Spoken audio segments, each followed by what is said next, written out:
거룩하신 예수님 이름으로 간절히 기도하옵나이다. 아멘.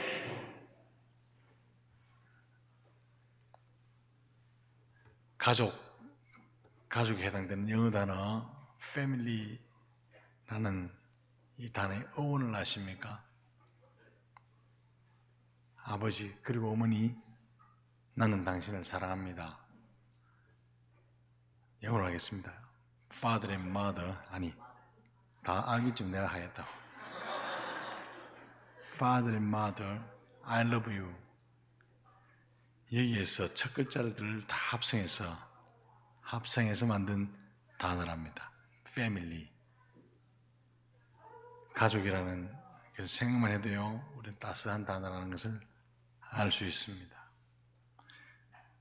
우리는 내 아이가 잘 자라기를 바라지요. 그러나 한 가정에서 부모님은 아이의 교과서가 됩니다. 부모님이 잘하면 아이들도 훌륭하게 자라고, 부모님이 잘못하면 아이는 삐뚤어진다, 이 말이죠. 부모가 남을 비판하고 비난하기를 좋아하면 내 아이들 성격이 부정적으로 형성됩니다. 아기와 오기를 가지고 아이들이 자주 나타나잖아요. 그러면 아이들이 난폭한 성격이 된답니다. 부모에게 핀잔을 자주 주는 버릇이 있으면 아이들은 지나치게 수줍어하는, 부끄러워하는 성격이 된다라고 말합니다. 아이들을 자주 부끄럽게 만들잖아요. 그럼 아이들이 죄책감에 빠지기 정말 쉽습니다.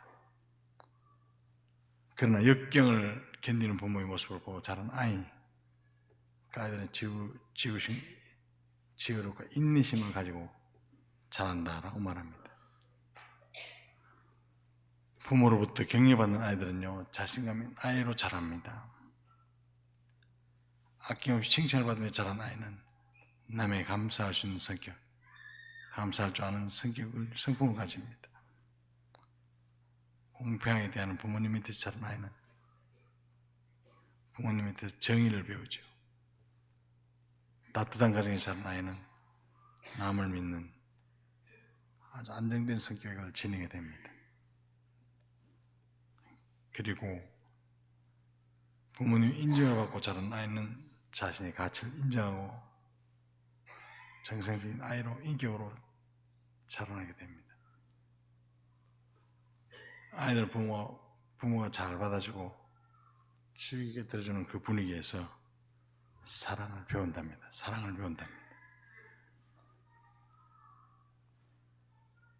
예전에 한 신문에서요, 신년 특집 기사가 났던 기억이 납니다.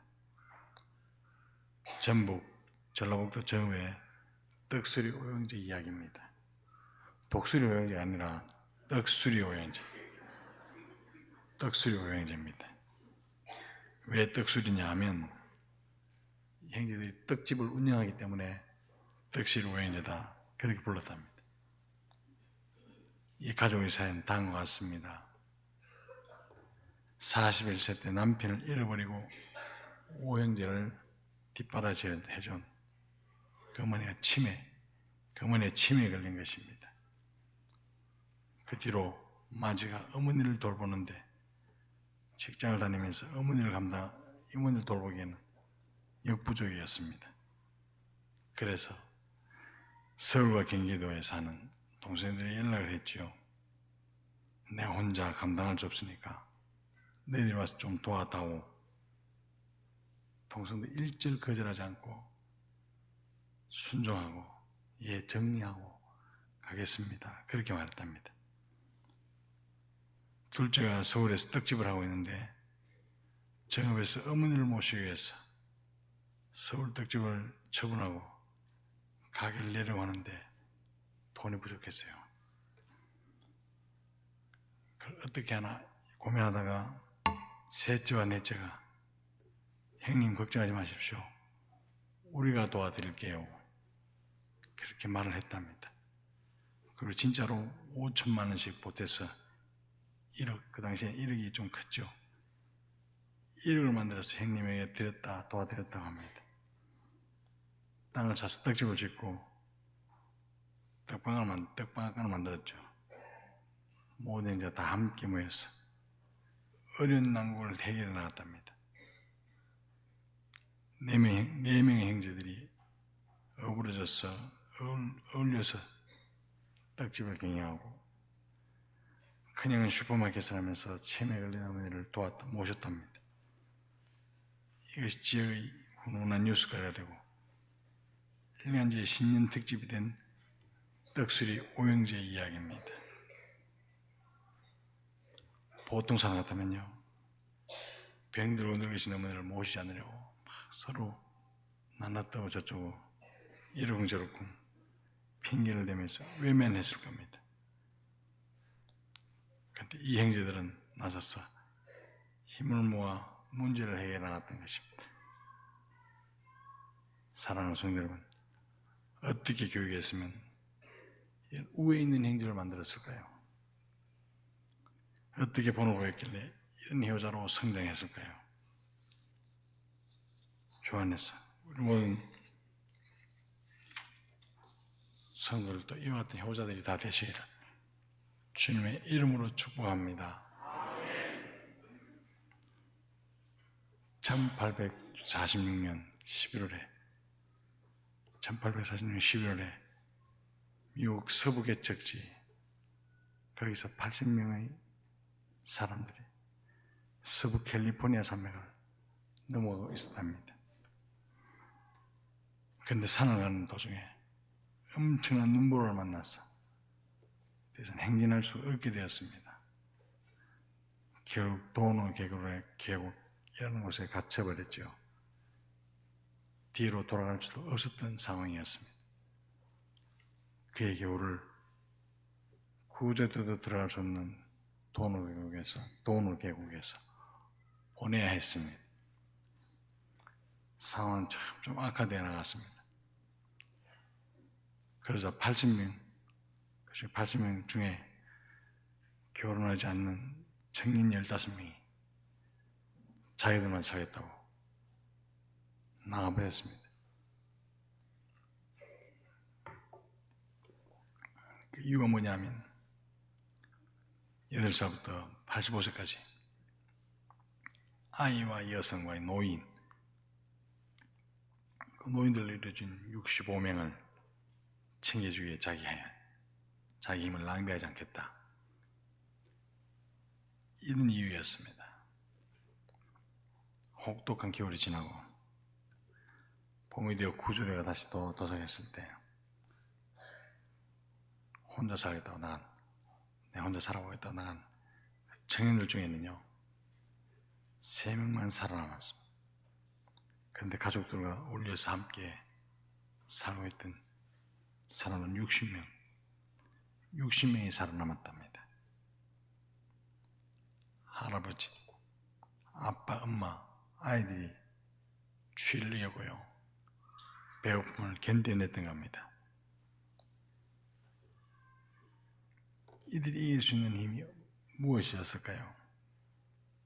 서로 의지하고 서로 믿어주고 서로 격려해주는 가족이 있었기 때문입니다. 이 도노 계곡 사태를 분석하고 연구했던 인류학자 도널드 그리스라는 분이 이런 말을 했습니다.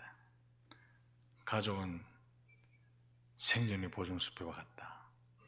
가족은 생존의 보증수표다 라고 말을 했답니다. 사랑하는 성도 여러분, 이것이 바로 가족의 힘이고 가족의 사랑인 줄 믿습니다. 가족이 가장 어려울 때 힘이 되어주고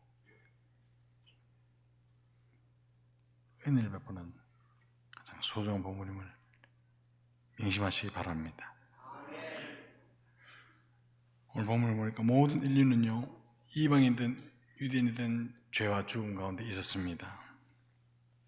그러나 유대인은 할례라는 외적 징표를 가지고 하나님께 나아갈 수 있었지만 우리 이방인들은요 은혜의 표식에서마저 소외되었습니다.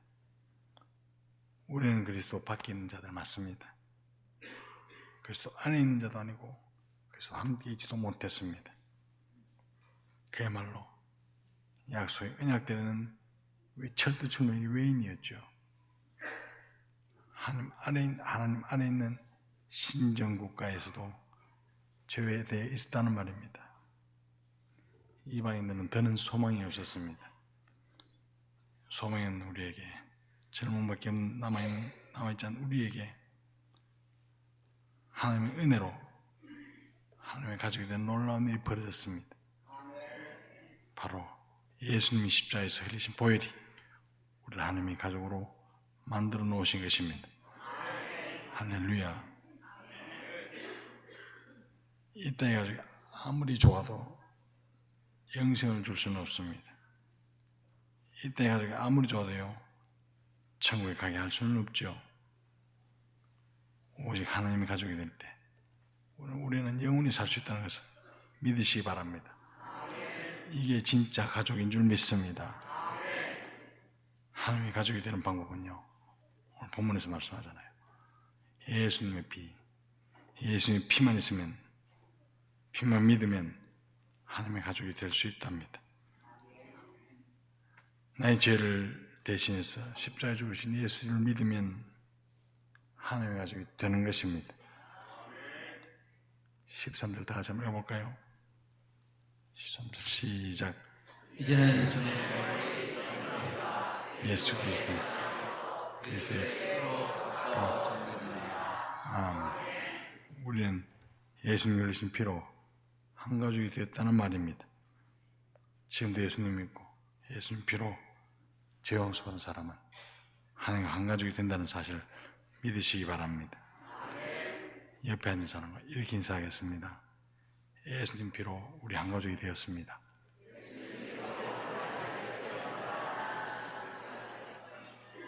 이런 은혜가 넘치나게 공동체 되기를 주님의 이름으로 축복합니다. 이 말씀을 듣고 복음을 살아내는, 복음대로 살아내는 우리 성도의 가정이 되시기를 주님의 이름으로 축복합니다. 기도하겠습니다.